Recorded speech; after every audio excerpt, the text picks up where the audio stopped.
Friends, ಇವತ್ತು ನನಗೊಂದು full mood of ಆಗೋಯ್ತು. ಅವಳು ಬೆಳಿಗ್ಗೆ ಸ್ಕೂಲಿಗೆ ಹೋಗ್ಬೇಕಿದ್ರೆ ಹೇಳಿದ್ದು ಇವತ್ತು ಲೈಟಾಗಿ ಏನಾದರೂ ಮಾಡಮ್ಮ, ಸಾರು ಥರ ಮಾಡು ಅಂತ ಹೇಳಿ ಹೋಗಿದ್ದು. ಪಚ್ಚೆಸ್ರು ಕಾಳಿನ ಸಾರು ಮಾಡು ಅಂತ. ಅದಕ್ಕೆ ಬೆಳ್ಳುಳ್ಳಿ ಒಗ್ಗರಣೆ ಕೂಡ ಹಾಕು ಅಂತ ಹೇಳಿದ್ಲು. ಅವಳಿಗೆ ತುಂಬ ಖುಷಿ ಆ ಸಾರಂದರೆ. ಇವತ್ತು ಅಡುಗೆ ಮಾಡ್ತಾ ಒಂದು ಚಿಕ್ಕ ಘಟನೆ ಆಗೋಯ್ತು. ಆ ಘಟನೆಯಿಂದ ಒಂಥರ ಬೇಜಾರಾದರೂ ಕೂಡ ಕೊನೆಯಲ್ಲಿ ಊಟ ತುಂಬ ರುಚಿನೇ ಆಯಿತು. ಅದು ಏನು, ಹೇಗಾಯಿತು, ಯಾಕಾಯಿತು, ಏನು ಎತ್ತ ಅಂತ ವಿಡಿಯೋ ಪೂರ್ತಿ ನೋಡಿ ಗೊತ್ತಾಗತ್ತೆ ನಿಮಗೆ. Hi, hello, good morning. ಎಲ್ಲರೂ ಹೇಗಿದ್ದೀರಿ? ನಾನು ಸೂಪರ್ ಆಗಿದ್ದೀನಿ. ನೀವು ಕೂಡ ಚೆನ್ನಾಗಿದೆ ಅಂತ ಅಂದ್ಕೊಳ್ತಾ ವೆಲ್ಕಮ್ ಬ್ಯಾಕ್ ಟು ಆಜ್ಞಾಪೈ ಕನ್ನಡ ವ್ಲಾಗ್ ಚಾನಲ್. ಫ್ರೆಂಡ್ಸ್, ಈಗ ಟೈಮ್ 5:40. ಹೊರಗಡೆ ಕತ್ಲೆ ಇದೆ, ಇನ್ನೂ ಬೆಳಕಾಗಿಲ್ಲ. ನಾನು ಈಗ ಹಾಟ್ ವಾಟರ್ ಕುಡಿಬೇಕಲ್ಲ, ನನ್ನ ರೂಟೀನಲ್ಲ ಅದು. ಸೊ ಹಾಗಾಗಿ ನೀರು ಕಾಯಿಸ್ಲಿಕ್ಕೆ ಇಡ್ತೇನೆ. ಇವತ್ತು ಬ್ರೇಕ್ಫಾಸ್ಟಿಗೆ ನಾನು ಜೋಳದ ರೊಟ್ಟಿ ಮಾಡಬೇಕಂತ ಇದ್ದೀನಿ. ಅದಕ್ಕೆ ಖಾರ ಚಟ್ನಿ ಮಾಡಬೇಕಂತ ಇದ್ದೀನಿ. ಖಾರ ಚಟ್ನಿ ಮೊನ್ನೆನೇ ಹೇಳ್ತಾ ಇದ್ಲು ಅನಾಗ.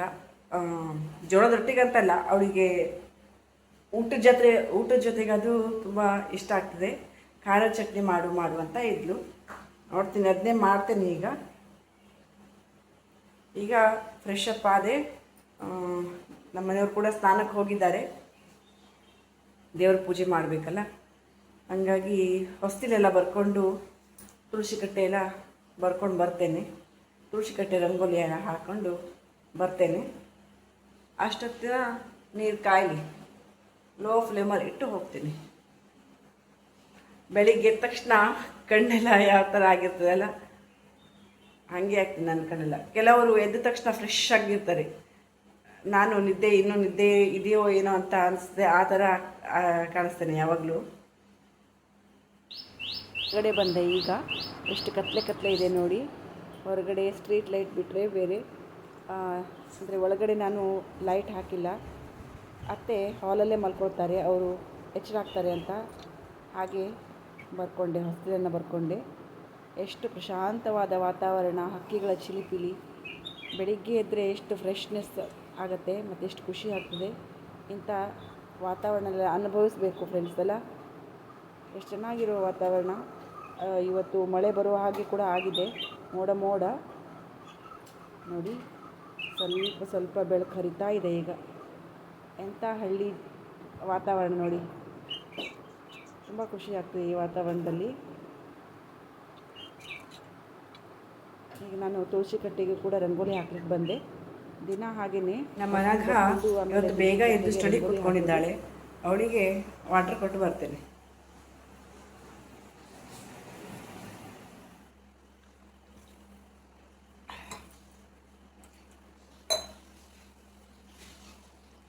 ಫ್ರೆಂಡ್ಸ್, ನಾನು ಬೆಳಗ್ಗೆ ಹಸಿಮೆಣಸನ್ನು ಹುರಿತಾ ಇದ್ದೇನೆ. ಯಾಕೆ ಗೊತ್ತಾ, ಇವತ್ತು ಒಂದು ಸ್ಪೆಷಲ್ ಚಟ್ನಿ ಮಾಡೋಣ ಅಂತ. ಸ್ವಲ್ಪ ಹುರಿದಿಟ್ಕೊಂಡ್ರೆ ಆಮೇಲೆ ಚೆನ್ನಾಗಾಗ್ತದೆ. ಇನ್ನು ಬೆಳ್ಳುಳ್ಳಿ ಸ್ವಲ್ಪ ಕೊಡಬೇಕು, ಮತ್ತು ಸ್ವಲ್ಪ ಕಾಯಿ ತುರಿ ಅದನ್ನು ಕೂಡ ಹಾಕಬೇಕು. ಈಗ ಟೈಮ್ 6:25 ಆಯಿತು. ಎಷ್ಟು ಬೇಗ ಟೈಮ್ ಆಗ್ತದೆ, ಎಷ್ಟು ಬೇಗ ಎದ್ದರೂ ಎಷ್ಟು ಬೇಗ ಟೈಮ್ ಆಗ್ತದೆ ಗೊತ್ತಾಗೋದಿಲ್ಲ. ನಾನು ಇಷ್ಟು ರೆಡಿ ಮಾಡಿಟ್ಟು ಈಗ ವಾಕಿಂಗ್ ಹೋಗಿ ಬರ್ತೇನೆ. ಆಮೇಲೆ ಮಾಡ್ಕೊಂಡ್ರೆ ಆಯ್ತಲ್ಲ, ಇಲ್ಲಾಂದರೆ ವಾಕಿಂಗ್ ಹೋಗ್ಲಿಕ್ಕೂ ಲೇಟ್ ಆಗ್ತದೆ. ನಮ್ಮ ಮನೆಯಲ್ಲ ಸ್ನಾನಕ್ಕೆ ಹೋಗಂತ ಹೇಳಬೇಕು. ಈಗ ನಾನು ಬಂದು ಸ್ನಾನ ಮಾಡಲಿಕ್ಕೆ ಕರೆಕ್ಟ್ ಆಗ್ತದೆ. ನಗ ಒದ್ದೆ ಬಾ, ಉದಾ ತಪ್ಪನೆ ಉಚ್ಚ. ಟೈಮ್ ಈಗ ಕರೆಕ್ಟ್ 6:30. ಚೆನ್ನಾಗಿ ಬೆಳಕು ಬಂದಿದೆ ನೋಡಿ. ಆವಾಗ ಎಷ್ಟು ಕತ್ಲೆ ಇತ್ತು, ಈಗೆಷ್ಟು ಬೆಳಕಾಗಿದೆ. 6:30 ಅಲ್ಲ, ಹಾಗಾಗಿ ಬೆಳಕಾಗಿದೆ. ನಾನು ವಾಕಿಂಗ್ ಹೋಗ್ತಾ ಇದ್ದೇನೆ. ದೂರ ಅಲ್ಲ, ಇಲ್ಲೇ ನಮ್ಮ ಓಣಿಯಲ್ಲೇ ವಾಕಿಂಗ್ ಮಾಡೋದು. ಒಂದು ಅರ್ಧ ಗಂಟೆ ಅಥವಾ ಒಂದು 20 ನಿಮಿಷ ಅಷ್ಟೇ ವಾಕಿಂಗ್ ಮಾಡ್ತೇನೆ. ಫ್ರೆಂಡ್ಸ್, ನಾನು ಬೆಳ್ಳುಳ್ಳಿ ಚಟ್ನಿಗೆ ರೆಡಿ ಮಾಡಿದ್ದೆ ಅಲ್ಲ, ನಮ್ಮಲ್ಲಿ ಸ್ಪೆಷಲ್ ಬೆಳ್ಳುಳ್ಳಿ. ನನ್ನ ಮಗಳಿಗೆ ತುಂಬ ಇಷ್ಟವಾದಂಥ ಚಟ್ನಿ, ಹಾಗಾಗಿ ಅಪರೂಪಕ್ಕೆ ಮಾಡ್ತೇನೆ. ಹಾಗೆ ವಾಕ್ ಮಾಡ್ತಾ ನಾನು ನಮ್ಮ ಶಾಪ್ ಹತ್ರ ಬಂದೆ. ನನ್ನ ಹಸ್ಬೆಂಡ್ ನೋಡಿ ಹೂವು ಹಾಕ್ತಾ ಇದ್ದಾರೆ. ಬೆಳಿಗ್ಗೆ ಈ ಹೂವನ್ನು ಹಾಕ್ತಾ ಇದ್ದಾರೆ. ಟೈಮ್ 7 ಗಂಟೆ. ನಾನು ವಾಕಿಂಗ್ ಮುಗಿಸ್ಕೊಂಡು ಬಂದೆ. ಸ್ವಲ್ಪ ಮಳೆ ಬರ್ತಾ ಇದೆ, ಸ್ವಲ್ಪ ಬರಲಿ, ಜೋರು ಮಳೆ ಬರಲಿ. ಮಳೆ ಇಲ್ಲದೆ ತುಂಬ ಕಷ್ಟ ಆಗ್ತಾ ಇದೆ. ಈಗ ಅಂಗಳಕ್ಕೆ ಒಂದು ಸಲ ಕಸ ಗುಡಿಸ್ಕೊಂಡು ಹೋಗೋಣ. ಅಂಗಳ ತುಂಬ ರಾಡಿಯಾಗಿದೆ. ನಿನ್ನೆ ಅಡಿಕೆ ಎಲ್ಲ ಹಾಕಿದ್ವೆಲ್ಲ ಒಣಗಿಸ್ಲಿಕ್ಕೆ, ಹಂಗಾಗಿ ಅಂಗಳ ಕಸ ಗುಡಿಸ್ಕೊಂಡು ಬರ್ತೀನಿ ಈಗ. ನಾನು ವಾಕ್ ಮುಗಿಸ್ಕೊಂಡು ಬರೋ ತನಕ ನೋಡಿ ಮೆಣಸಿನ್ಕಾಯಿ ಎಲ್ಲ ಬಿಸಿ ಬಿಸಿ ಇತ್ತಲ್ಲ, ಅದು ಫ್ರೈ ಮಾಡಿಟ್ಟಿದ್ನಲ್ಲ ತಣ್ಣಗಾಗಿದೆ. ಈಗ ರುಬ್ಕೊಳ್ಳಿಕ್ಕೆ ಚೆನ್ನಾಗಾಗ್ತದೆ. ಈಗ ಕಾಯಿ ತುರಿ ತುರ್ಕೊಳ್ಳೋದು, ಆಮೇಲೆ ಬೆಳ್ಳುಳ್ಳಿ ಸಿಪ್ಪೆ ತೆಕ್ಕೊಳ್ಳೋದು ಮತ್ತು ರುಬ್ಕೊಳ್ಳೋದು ಅಷ್ಟೇ. ಬೇಗ ಬೇಗ ಚಟ್ನಿ ಮಾಡ್ಕೊಳ್ಳೋಣ. ಫ್ರೆಂಡ್ಸ್, ನಿಮ್ಮ ಕಡೆ ಎಲ್ಲ ಹೇಗೆ ಮಳೆ ಇದೆಯಾ ಇಲ್ಲನೋ ಕಮೆಂಟ್ ಮಾಡಿ. ಚಟ್ನಿಗೆಲ್ಲ ರೆಡಿಯಾಗಿದೆ. ಏನೇನು ನೋಡಿ, ಕೊತ್ತಂಬರಿ ಸೊಪ್ಪು, ಕರಿಬೇವು, ಶುಂಠಿ, ಆಮೇಲೆ ಹಸಿಮೆಣಸಿನಕಾಯಿ ಫ್ರೈ ಮಾಡ್ಕೊಂಡಿದ್ದು, ಕಾಯಿ ತುರಿ ಮತ್ತು ಬೆಳ್ಳುಳ್ಳಿ, ಜೀರಿಗೆ, ಉಪ್ಪು. ಉತ್ತರ ಕರ್ನಾಟಕದ ಸ್ಪೆಷಲ್ ಚಟ್ನಿ. ಅವ್ರಿಗೆ ಜೋಳದ ರೊಟ್ಟಿ ಜೊತೆ ಚಟ್ನಿ ಇದ್ದರೆ ಸೂಪರ್ ಕಾಂಬಿನೇಷನ್ ಅಂತಾರೆ. ಸೊ ನಾವು ಕೂಡ ಜೋಳದ ರೊಟ್ಟಿ ಮತ್ತು ಚಟ್ನಿ ಮಾಡ್ತಾ ಇದ್ದೇವೆ. ಈ ಬೆಳ್ಳುಳ್ಳಿ ಚಟ್ನಿಗಿದೆಯಲ್ಲ, ಅದು ತಾಜಾ ಕರಿಬೇವು ಇರಬೇಕು, ಕೊತ್ತಂಬರಿ ಸೊಪ್ಪು ಇರಬೇಕು, ಹಸಿಮೆಣಸು, ಬೆಳ್ಳುಳ್ಳಿ ಮತ್ತು ಸ್ವಲ್ಪ ಹುಣಸೆ ಹಣ್ಣು ಕೂಡ ಹಾಕ್ಕೊಳ್ಬೋದು. ತುಂಬ ಚೆನ್ನಾಗಿರ್ತದೆ ಇದು. ಅನ್ನದ ಜೊತೆನೂ ಕೂಡ ಸೈಡ್ ಡಿಶ್ ಆಗಿ ತೊಗೊಳ್ಬೋದು. ಆಮೇಲೆ ರೊಟ್ಟಿ, ದೋಸೆ ಇದರಲ್ಲೂ ಕೂಡ ತಿನ್ಬೋದು. ಇಂತಹ ಆಕರ್ಷಕವಾದಂತಹ ನಾನು ರೆಸಿಪಿನ ಮಾಡ್ತೇನೆ. ಬನ್ನಿ, ಚಾನಲ್ನ ಸಬ್ಸ್ಕ್ರೈಬ್ ಮಾಡ್ಕೊಳ್ಳಿ ಫ್ರೆಂಡ್ಸ್. ಜೋಳದ ರೊಟ್ಟಿ, ಖಾರ ಚಟ್ನಿ ಉತ್ತರ ಕರ್ನಾಟಕದ ಸ್ಪೆಷಲ್ ತಿಂಡಿ ಇದು. ಮತ್ತು ಕಾಫಿ, ಡೈಲಿ ಕಾಫಿ ಕುಡಿಯೋದಿಲ್ಲ, ಅಪರೂಪಕ್ಕೆ ಯಾವಾಗಲಾದರೂ ಕಾಫಿ ಮಾಡ್ಕೊಳ್ತೀನಿ. ನನಗ ಹೇಗಾಗಿದೆ ಚಟ್ನಿ, ಉತ್ತರ ಕರ್ನಾಟಕದ ಚಟ್ನಿ? ನನ್ನ ಹಸ್ಬೆಂಡ್ ಇನ್ನೂ ಬಂದಿಲ್ಲ ನಾಷ್ಟ ಮಾಡಲಿಕ್ಕೆ, ಬರ್ತಾರೆ, ಸ್ವಲ್ಪ ಲೇಟ್ ಇದೆ. ಜೋಳದ ರೊಟ್ಟಿ ಜೊತೆಗೆ ಖಾರ ಚಟ್ನಿ ರೆಡಿಯಾಗಿದೆ.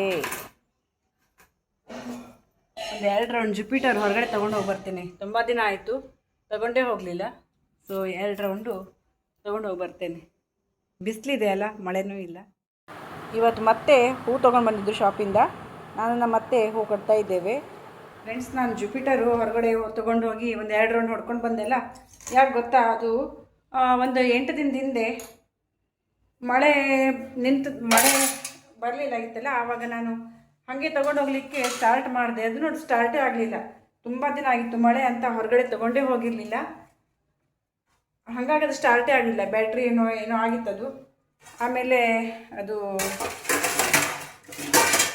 ಮೆಕ್ಯಾನಿಕ್ ಎಲ್ಲ ಕರೆಸ್ಕೊಂಡು ಕರೆಕ್ಟ್ ಆಯಿತು, ಸರಿ ಆಯಿತು.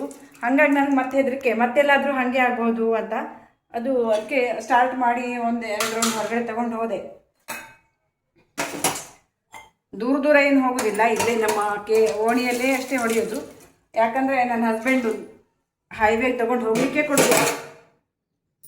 ಎಲ್ಲಾದರೂ ಹೋಗ್ತೀನಿ ಅಂತ ಹೇಳಿದ್ರೆ ಪಟ್ಟನೆ ರಿಕ್ಷಾಕ್ಕೆ ಫೋನ್ ಮಾಡ್ತಾರೆ, ನಾನು ತಗೊಂಡು ಹೋಗ್ತೀನಿ ಅಂತ ಹೇಳಿ. ರಿಕ್ಷಾ ಎದುರಿಗೆ ಬಂದು ನಿಂತ್ಕೊಳ್ತದೆ. ಹಾಗಾಗಿ ಇಲ್ಲೇ ಅದು ಸುಮ್ಮನೆ ನಿಲ್ಲಿಸೇ ಇಟ್ಟರೆ ಅದು ಹಾಳಾಗ್ತದಲ್ಲ ಅಂಥೇಳಿ ಒಂದು 2 ರೌಂಡ್ ದಿನ ಹೊಡೆಯೋದು. ಅದು ಬಿಸಿಲಿದ್ರೆ ಮಾತ್ರ, ಮಳೆ ಇದ್ದರೆ ತಗೊಂಡು ಹೋಗೋದಿಲ್ಲ. ನಂದು ಇವತ್ತು ಏನೂ ಕೆಲಸ ಆಗಲಿಲ್ಲ, ದಿನ ಹಾಗೆ ಹೇಳೋದು, ಏನೂ ಕೆಲಸ ಆಗಲಿಲ್ಲ ಅಂತ. ಈಗ ಸ್ವಲ್ಪ ಹೂವಿನ ಗಿಡಗಳಿಗೆಲ್ಲ ನೀರು ಹಾಕ್ಕೊಂಡು ಬರ್ತೇನೆ. ಪಾತ್ರೆ ಏನೂ ತೊಳೆದಿಲ್ಲ, ಬಟ್ಟೆ ನೆನೆ ಹಾಕಿದೆ, ಅದನ್ನ ಅವಾಗಿಲಿಕ್ಕೆ ಹೋಗ್ಬೇಕೀಗ. ಈಗ ಗಿಡಗಳಿಗೆಲ್ಲ ನೀರು ಹಾಕ್ಕೊಂಡು ಬರ್ತೇನೆ.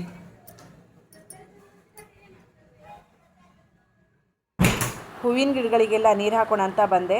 ಫ್ರೆಂಡ್ಸ್, ಇದು ನೋಡಿ, ಚಾಪೆ ಎಲ್ಲ ನಿನ್ನೆ ನಾನು ಕುಷನ್ನೆಲ್ಲ ಹಾಕಿದ್ದೆಲ್ಲ ಅಂಗಳದಲ್ಲಿ, ಹಾಗಾಗಿ ಇವತ್ತು ತೊಳೆದು ಹಾಕಿಬಿಟ್ಟೆ. ಆ ಚೀಲ ಕೂಡ ಕಾಣಿಸ್ತದೆ ಗೇಟ್ ಮೇಲೆ, ಅದು ಕೂಡ ಅಂದರೆ ಅಕ್ಕಿ ಎಲ್ಲ ಹಾಕಿದ್ದೆಲ್ಲ ಆ ಚೀಲನೂ ತುಂಬ ಚೆನ್ನಾಗಿರುವಂಥ ಚೀಲ. ಅದು ತೊಳೆದಿಟ್ಟರೆ ಇನ್ನೂ ಮತ್ತೆ ಏನಾದರೂ ಒಣಗಿಸ್ಲಿಕ್ಕೆ ಆಗ್ತದೆ ಅಂತ ಹೇಳಿ ತೊಳೆದಿಟ್ಬಿಟ್ಟೆ.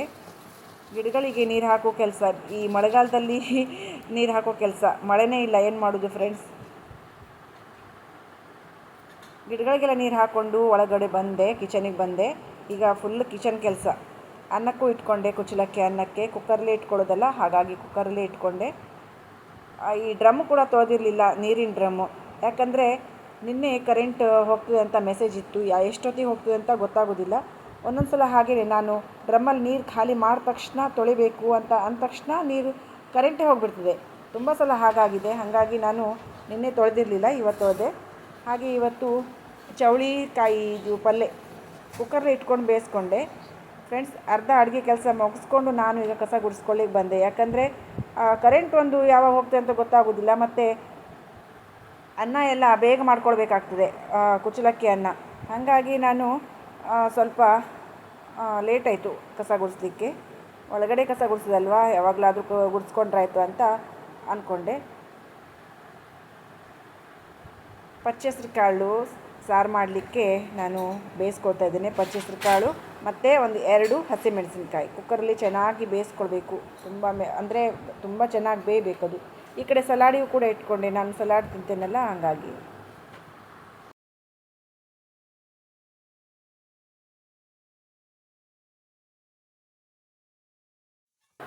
ಒಂದು ಸಲ ಗ್ಯಾಸ್ ಕೌಂಟ್ರನ್ನೆಲ್ಲ ಒಂದು ಸಲ ಒರೆಸ್ಕೊಳ್ಳೋಣ ಅಂತ ಅಂದ್ಕೊಂಡು ಕ್ಲೀನಾಗಿ ಒರೆಸ್ಕೊಳ್ತಾ ಇದ್ದೇನೆ. ಬೆಳಿಗ್ಗೆ ಒರೆಸ್ಕೊಂಡಿರಲಿಲ್ಲ, ಹಾಗಾಗಿ ಈ ಟೈಮಲ್ಲಿ ಒರೆಸ್ಕೊಳ್ತಾ ಇದ್ದೇನೆ ಫ್ರೆಂಡ್ಸ್. ನಮ್ಮ ಅತ್ತೆ ಯಾವಾಗಲೂ ಹೇಳ್ತಾ ಇರ್ತಾರೆ, ದಿನಕ್ಕೆ ಎಷ್ಟು ಸಲ ಒರೆಸ್ತೆ, ಅದು ಒಂದು 2 ಸಲ ಒರೆಸಿದ್ರೆ ಸಾಕು. ಈಗ ಹೇಗೂ ಅಡುಗೆ ಮಾಡೋದಿದೆ, ಅಡುಗೆ ಮಾಡಿದ್ಮೇಲೆ ಒಂದು ಸಲ ಎಲ್ಲ ಮೆಸ್ಸಿ ಆಗ್ತದೆ, ಆವಾಗಲೇ ಒರೆಸ್ಕೊಳ್ಬೇಕಲ್ಲ, ಅದು ಪದೇ ಪದೇ ಯಾಕೆ ಒರೆಸ್ಕೊಳ್ಳೋದು ಅಂತ ಇರ್ತಾರೆ. ಆದರೆ ನನಗೆ ಅಡುಗೆ ಕೆಲಸ ಮಾಡೋಕ್ಕಿಂತ ಮೊದಲು ಒಂದು ಸಲ ಒರೆಸ್ಕೊಳ್ಳೋದು ನನಗೆ ರೂಢಿ. ಇಲ್ಲಾಂದರೆ ನನಗೆ ಅಂದರೆ ಕರೆಕ್ಟಾಗಿರೋದಿಲ್ಲ, ಮನಸ್ಸಿಗೆ ಸಮಾಧಾನ ಇರೋದಿಲ್ಲ. ಸೊ ಹಾಗಾಗಿ ನಾನು ಒರೆಸ್ಕೊಳ್ತಾ ಇದ್ದೇನೆ. ಬಟ್ಟೆ ವಾಶ್ ಮಾಡಲಿಕ್ಕೆ ಬಂದೆ ಫ್ರೆಂಡ್ಸ್. ಬಟ್ಟೆ ಎಲ್ಲ ಒಗೆದಾಯಿತು. ಈಗ ಇಲ್ಲಿ ಬಿಸಿಲು ಬರೋದಿಲ್ಲ, ಅದು ಬಾಳೆ ಗಿಡಗಳೆಲ್ಲ ಇದ್ದಾವಲ್ಲ. ಮೊದಲೆಲ್ಲ ಬಿಸಿಲು ಬರ್ತಿತ್ತು, ಬಾಳೆ ಗಿಡ ಕಡ್ದಿದ್ವಿ. ಈಗ ಬಾಳೆ ಗಿಡ ನೋಡಿ ಎಷ್ಟು ದೊಡ್ಡಕ್ಕೆ ಚಿಗುರ್ಕೊಂಡು ಎಷ್ಟು ದೊಡ್ಡ ಆಗಿದೆ. ಕೊನೆಯೂ ಬಿಟ್ಟಿದೆ, ಬಾಳೆ ಕೊನೆಯೂ ಬಿಟ್ಟಿದೆ. ತುಂಬ ಖುಷಿ ಆಗ್ತದೆ ನೋಡಿ, ಗಾಳಿ ಯಾವ ರೀತಿ ಬೀಸ್ತಾ ಇದೆ ಇಂಥ ವಾತಾವರಣದಲ್ಲಿ. ಬಟ್ಟೆನ ಹ್ಯಾಂಡ್ ವಾಶ್ ಮಾಡ್ಕೊಂಡು ಬಂದಿದ್ದೇನೆ. ನನಗೆ ಒಂದು ಡೌಟು, ಅದು ಮಷೀನಲ್ಲಿ ಡ್ರೈಯರಿಗೆ ಹಾಕಿ ಒಣಗಿಸ್ಲಾ ಅಥವಾ ಹಾಗೆ ಒಣಗಿಸ್ಲಾ ಅಂತ ಡೌಟ್ ಆಗ್ತಾ ಇದೆ. ಏನು ಮಾಡೋದು, ಬಿಸಿಲು ಚಲೋ ಉಂಟು. ಬಿಸಿಲು ಹೇಗೂ ಚೆನ್ನಾಗೇ ಇದೆ ಅಂತ ಹೇಳಿ ನಾನು ಮತ್ತೆ ಡ್ರೈಯರಿಗೆ ಹಾಕಲಿಲ್ಲ, ಮಷೀನಿಗೆ ಹಾಕಲಿಲ್ಲ. ಹಾಗೆ ಒಣಗಿಸ್ಕೊಳ್ಳೋಣ ಅಂತ ಹಾಕ್ತಾ ಇದ್ದೇನೆ. ಈ ಬಳ್ಳಿ ಮಾತ್ರ ಸ್ವಲ್ಪ ಎತ್ತರದಲ್ಲಿದೆ, ನನ್ನ ಕೈ ಮುಟ್ಟೋದೇ ಇಲ್ಲ. ಹಾಗಾಗಿ ನಾನು ದೊಡ್ಡ ಬಟ್ಟೆನ ಒಂದು ಸಲ ಹಾಕ್ಕೊಳ್ತೇನೆ, ಆಮೇಲೆ ಚಿಕ್ಕ ಬಟ್ಟೆ ಹಾಕ್ಲಿಕ್ಕೆ ಆಗ್ತದೆ ಅಂಥೇಳಿ. ನೋಡಿ ಎಷ್ಟು ಎತ್ತರ ಕಟ್ಟಿದ್ದಾರೆ, ಹಾಗಾಗಿ ಸ್ವಲ್ಪ ಕಷ್ಟ ಆಗ್ತದೆ. ಈಗ ಬಿಸಿಲಿದೆ, ಒಣಗ್ತದೆ. ಆದರೂ ಬೆಳಿಗ್ಗೆ ಮೋಡ ಆಗಿತ್ತು ಮಳೆದು, ನೋಡಬೇಕು ಇವತ್ತು ಮಳೆ ಬಂದು. ಬಟ್ಟೆ ಒಗೆದು ಒಂದು ದೊಡ್ಡ ಕೆಲಸ ನನಗೆ.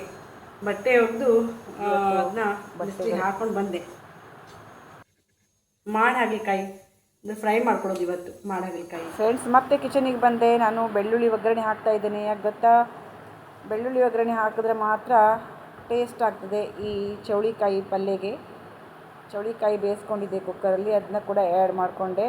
ಉಪ್ಪು ಮತ್ತು ಖಾರದ ಪೌಡ್ರ್ ಹಾಕ್ಕೊಂಡ್ಬಿಟ್ರೆ ಮುಗೀತು ಚೌಳಿಕಾಯಿ ಪಲ್ಯ. ತುಂಬ ಈಸಿ ಅಲ್ಲ. ಇಂಥ ಈಸಿ ರೆಸಿಪೀಸ್ಗಳನ್ನ ನೋಡಲಿಕ್ಕೆ ನನ್ನ ಚಾನಲ್ನ ನೋಡಿ ಸಬ್ಸ್ಕ್ರೈಬ್ ಮಾಡ್ಕೊಳ್ಳಿ. ಈಸಿಯಾಗಿರುವಂತಹ ರೆಸಿಪಿನ ನಾನು ಡೈಲಿ ಮಾಡೋದು. ಹೆಸರು ಕಾಳು ಬೆಂದಿದೆ, ಆದರೂ ಕೂಡ ಎಷ್ಟು ವಿಸಿಲ್ಸ್ ಕೂಗಿಸ್ಕೊಂಡೆ, ತುಂಬ ಬೇಯಲಿಲ್ಲ, ಬೆಂದಿದೆ. ಸಾರು ಅಂದರೆ ಏನು ಗೊತ್ತಾ, ಅದು ಮಿಕ್ಸ್ ಆಗಬೇಕು ಸಾರು.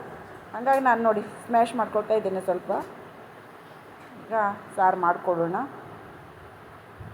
ನನಗೆ ಇಷ್ಟವಾದಂತಹ ಸಾರಿದು. ಸ್ವಲ್ಪ ದಪ್ಪ ಇತ್ತು, ಹಾಗಾಗಿ ಸ್ವಲ್ಪ ನೀರು ಹಾಕ್ಕೊಂಡೆ, ಸ್ವಲ್ಪ ಉಪ್ಪು ಕೂಡ ಹಾಕ್ಕೊಂಡ್ಬಿಟ್ಟೆ. ಹಾಗೆ ಇದು ನೋಡಿ, ಹುಳಿ ಸೊಪ್ಪು, ಕೋಕಮ್ ಅದನ್ನ ಹಾಕ್ಕೊಂಡೆ, ಚೆನ್ನಾಗಿ ಆಗ್ತದೆ. ಈ ಕಡೆ ಪಲ್ಯ ಕೂಡ ಆಯಿತು. ಬಿಸಿಲು ಬಂದಿದೆ. ಬೆಳಿಗ್ಗೆಯಿಂದ ಅಡಿಕೆ ಒಣಗಿಸ್ಲಿಕ್ಕೆ ಹಾಕೋದೋ ಬೇಡವೋ ಅಂತ ವಿಚಾರ ಮಾಡಿ ಕೊನೆಗೂ ಚೆನ್ನಾಗಿ ಬಿಸಿಲಿದೆ ಅಂತ ನಾನು ನಮ್ಮ ಅತ್ತೆ ಇಬ್ಬರು ಸೇರಿ ಅಡಿಕೆನ ಹಾಕಿದ್ವಿ. ಇಲ್ಲಿ ನಾವೇ ಹಾಕಬೇಕು, ಇಲ್ಲಾಂದರೆ ಮತ್ತೆ ಯಾರೂ ಇಲ್ಲ ಮನೇಲಿ. ಸೊ ಹಾಗಾಗಿ ಎಲ್ಲ ಹಾಕ್ಕೊಂಡ್ಬಿಟ್ವಿ. ಈ ಕಡೆ ನೋಡಿ ಚೆನ್ನಾಗಿ ಕುಯ್ತಾ ಇದೆ ಸಾರು. ಇದಕ್ಕೆ ಒಂದು ಬೆಳ್ಳುಳ್ಳಿ ಒಗ್ಗರಣೆ. ಇವತ್ತು ನಮ್ಮಲ್ಲಿ ಎಲ್ಲ ಬೆಳ್ಳುಳ್ಳಿ. ಬೆಳಿಗ್ಗೆ ಬೆಳ್ಳುಳ್ಳಿ ಚಟ್ನಿ, ಆಮೇಲೆ ಚೌಳಿಕಾಯಿಗೂ ಬೆಳ್ಳುಳ್ಳಿ, ಈ ಸಾರಿಗೂ ಬೆಳ್ಳುಳ್ಳಿಮಯ ಇವತ್ತು ನಮ್ಮ ಮನೆಯಲ್ಲಿ ರೆಸಿಪೀಸ್, ಬೆಳ್ಳುಳ್ಳಿಮಯ ರೆಸಿಪೀಸ್. ಫ್ರೆಂಡ್ಸ್, ಅನ್ನ ಕೂಡ ಆಗಿದೆ. ಈಗ ಒಂದು ಗ್ಯಾಸ್ ಆಫ್ ಮಾಡಿ ಒಂದು 20 ಮಿನಿಟ್ಸ್ ಆಯಿತು, ಆಗಿದೆ ನೋಡಿ. ಚೆನ್ನಾಗಿ ಬೇಯ್ತದೆ ಈ ಅಕ್ಕಿ. ಹೊಸ ಅಕ್ಕಿ ಇದು, ಅಂದರೆ ಹೊಸ ಚೀಲದ ಅಕ್ಕಿ. ಹೊಸ ಅಕ್ಕಿನೋ ಹಳೆ ಅಕ್ಕಿನೋ ಗೊತ್ತಿಲ್ಲ, ಚೀಲದಲ್ಲಿರೋ ಹೊಸ ಅಕ್ಕಿ. ಇದನ್ನ ಈಗ ಬಾಗಿಸ್ಕೊಳ್ಬಿಡೋಣ. ಬಿಸಿ ಉಗಿ ಬರ್ತಾ ಇದೆ ಕೈಗೆ ಫ್ರೆಂಡ್ಸ್. ಈ ರೀತಿ ಬಟ್ಟೆ ಹಾಕಿನೇ ಬಾಗಿಸ್ಕೊಳ್ತೇನೆ. ಈಗ ಸಲಾಡ್ ತಿನ್ನೋ ಟೈಮ್ 12:30 ಆಯಿತು ಸಲಾಡ್ ತಿನ್ನಲಿಕ್ಕೆ. ಮಧ್ಯದಲ್ಲಿ ನಾನು ಊಟಕ್ಕಿಂತ ಮೊದಲು ಸಲಾಡ್ ತಿಂತೇನೆ. ಒಂದೊಂದು ದಿನ ನೆನಪೇ ಇರೋದಿಲ್ಲ ನನಗೆ, ಒಂದೊಂದು ದಿನ ಫ್ರೂಟ್ಸ್ ಏನಾದರೂ ತಿಂತೇನೆ. ಡೈಲಿ ಅದೇ ತಿನ್ನೋದು ಇದೇ ತಿನ್ನೋದು ಅಂತ ಇಲ್ಲ, ಯಾವಾಗ ಏನಾಗ್ತದೆ ಅದೇ ತಿನ್ನೋದು ಫ್ರೆಂಡ್ಸ್, ಬಿಸಿಲಿಗೆ ಹಾಕಿದ್ದೆ ಹೊರಗಡೆ, ಮಳೆ ಬಂತು. ಹಂಗಾಗಿ ಮತ್ತೆ ಬಟ್ಟೆ ಎಲ್ಲ ತೆಗೆದು ಸ್ವಲ್ಪ ಹಾಲಲ್ಲಿ ಸ್ವಲ್ಪ ರೂಮಲ್ಲಿ ಹಾಕಿಬಿಟ್ಟೆ. ಮತ್ತೆಲ್ಲಿ ಹಾಕೋದು.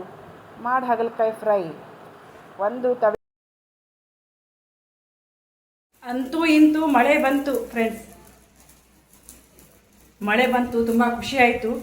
ಬಟ್ಟೆ ಎಲ್ಲ ಹೊರಗೆ ಹಾಕಿದ್ದೆ, ಗಡ್ಬಡಿಯಿಂದ ಹೋಗಿ ಎಲ್ಲ ತೊಗೊಂಡು ಬಂದೆ. ಅಡಿಕೆ ಎಲ್ಲ ಹಾಕಿದ್ದೆ ಎಲ್ಲ, ಅದನ್ನೂ ಕೂಡ ತುಂಬ ಆಯಿತು. ಗಡ್ಬಡಿಲಿಂದ ಎಲ್ಲ ತುಂಬಿಟ್ರು. ಮೋಡ ಮೋಡ ಆಗಿ ಮಳೆ ಈಗ ಬರ್ತಿದೆ ಅಂತ ಅನಿಸ್ತು. ಫೈನಲಿ ಮಳೆ ಬಂತು. ಅಡುಗೆ ಎಲ್ಲ ಆಯಿತು. ನಾನು ಅನ್ನದ ಜೊತೆ ಕಲಿಸ್ಲಿಕ್ಕೆ ನೋಡಿ ಎಷ್ಟು ಹೊಟ್ಟೆ ಕಿಚ್ಚಿಂದು ಮಳೆ ನೋಡಿ. ಮಳೆ ಬಂದಿತ್ತಲ್ಲ, ಈಗ ಎಷ್ಟು ಬಿಸಿಲು ಬಂತು, ಉರಿ ಬಿಸಿಲು ಬಂತು ನೋಡಿ. ಬಟ್ಟೆ ತೆಗೆದೆ, ಅಡಿಕೆ ಎಲ್ಲ ತುಂಬ ಆದಮೇಲೆ ಈ ಥರ ಬಿಸಿಲು, ಹೊಟ್ಟೆ ಕಿಚ್ಚಿನ ಮಳೆ ಇದು.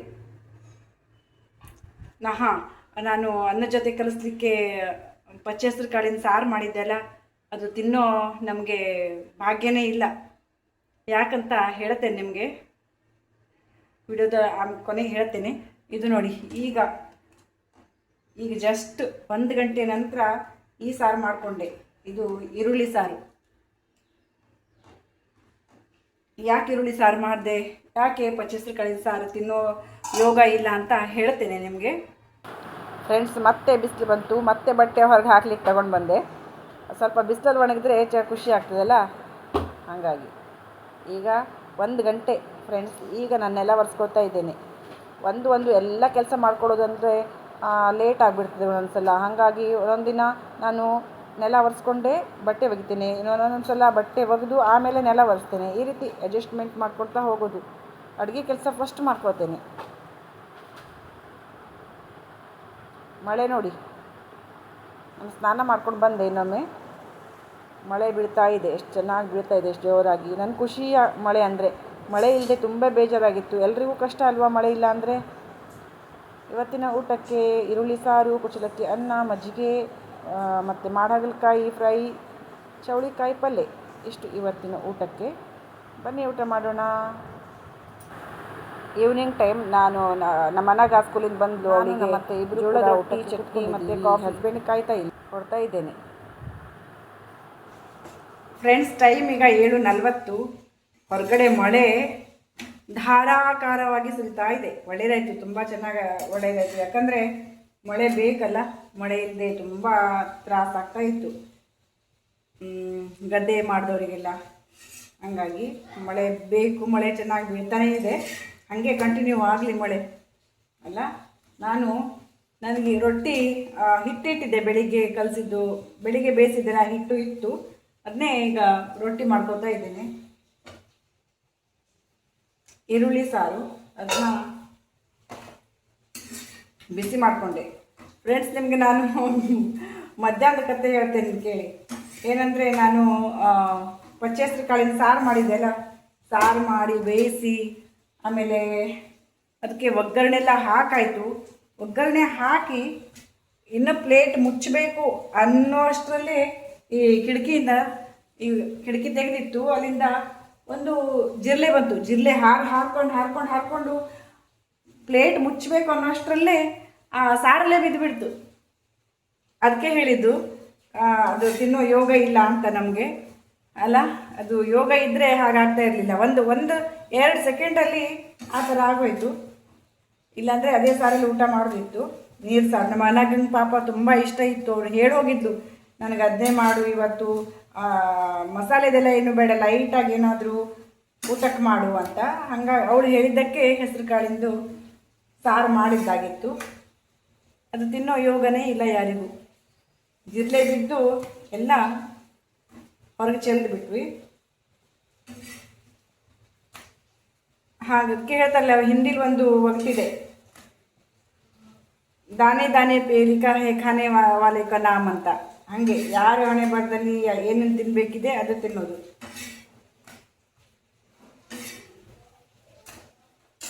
ಸ್ಕೂಲಿಂದ ಬಂದ ತಕ್ಷಣ ಅಲ್ಲಗಂಗೆ ರೊಟ್ಟಿ ಮಾಡಿಕೊಟ್ಟಿದ್ದೆ, ರೊಟ್ಟಿ ಮತ್ತು ಚಟ್ನಿ. ಈಗ ಅವಳಿಗೆ ಹಸಿವಿಲ್ಲಂತೆ, ಊಟನೇ ಮಾಡೋದಿಲ್ಲಂತೆ. ಒಂದೊಂದು ದಿನ ಏನು 8 ಗಂಟೆ ಆಗೋದೇ ತಡ, 7:15 ಆಗೋದು ತಡ, ನಂಗೆ ಹಸಿವು ಅಂತಾಳೆ. ಇವತ್ತು ಯಾಕೋ ಬೇಡ ಅಂತೆ, ಊಟ ಬೇಡ ಅಂತೆ. ಈಗ ಒಂದು 4 ಹುರಿದಿದ್ದು ಶೇಂಗಾ ಇತ್ತು, ಅದು ತಿಂದು. ಸಿಗ್ತೇನೆ ಫ್ರೆಂಡ್ಸ್. ನಾಳೆ ನಮ್ಮನೆಲ್ಲ ಬ್ರೇಕ್ಫಾಸ್ಟಿಗೆ ಮೊಗೆಕಾಯಿ ಕಡುಬು ಮಾಡಬೇಕಂತ ಅಂದ್ಕೊಂಡು ನಮ್ಮ ಅತ್ತೆ ಎಲ್ಲ ಪ್ರಿಪೇರ್ ಮಾಡಿಟ್ಟಿದ್ದಾರೆ. ಮೊಗೆಕಾಯಿ ಎಲ್ಲ ಕಟ್ ಮಾಡಿ ಈಗ ಕಡುಬು ಮಾಡ್ಕೊಳ್ಬೇಕು. ಈ ಚಿಕ್ಕ ಚಿಕ್ಕದು ಅರಿಶಿನ ಎಲೆ ಇತ್ತು. ಈ ಚಿಕ್ಕ ಚಿಕ್ಕ ಅರಿಶಿನ ಎಲೆನೇ ಚೆನ್ನಾಗಾಗ್ತದೆ. ಆ ದಿನ ನಾನು ಕಡುಬು ಮಾಡಿದ್ದು ದೊಡ್ಡ ದೊಡ್ಡ ಎಲೆ ಆಗಿತ್ತು, ಅದು ಅಷ್ಟು ಕರೆಕ್ಟ್ ಆಗೋದಿಲ್ಲ. ಇಷ್ಟು ಚಿಕ್ಕ ಚಿಕ್ಕ ಎಲೆ ಇದ್ದರೆ ಸರಿ ಆಗ್ತದೆ. ನಾಳೆ ತಿಂಡಿ ಕೂಡ ಇವತ್ತೇ ರೆಡಿ ಆಗ್ತಾ ಇದೆ. ಬೇಯಿಸ್ಕೊಳ್ಬೇಕು. ಮೊಗೆಕಾಯಿ ಕಡುಬು ಬೇಯ್ತದೆ. ಚಟ್ನಿ ಮಾಡೋದು, ಕರೆಂಟ್ ಇದ್ರೆ ಚಟ್ನಿ ಮಾಡೋದು, ಇಲ್ಲಾಂದರೆ ತೆಳು ಬೆಲ್ಲ ಹಚ್ಕೊಂಡು ತಿನ್ನೋದು. Bye friends, good night. ನಾಳೆ ಸಿಗೋಣ ಮತ್ತೆ. ಫ್ರೆಂಡ್ಸ್, ಇಲ್ಲಿಗೆ ವಿಡಿಯೋನ ಎಂಡ್ ಮಾಡ್ತೀನಿ. ವಿಡಿಯೋ ಇಷ್ಟ ಆದರೆ ಒಂದು ಲೈಕ್ ಮಾಡಿ, ಶೇರ್ ಮಾಡಿ, ಕಮೆಂಟ್ ಮಾಡಿ, ಚಾನಲ್ನ ಸಬ್ಸ್ಕ್ರೈಬ್ ಮಾಡ್ಕೊಂಡು ನೋಡಿ. Thank you.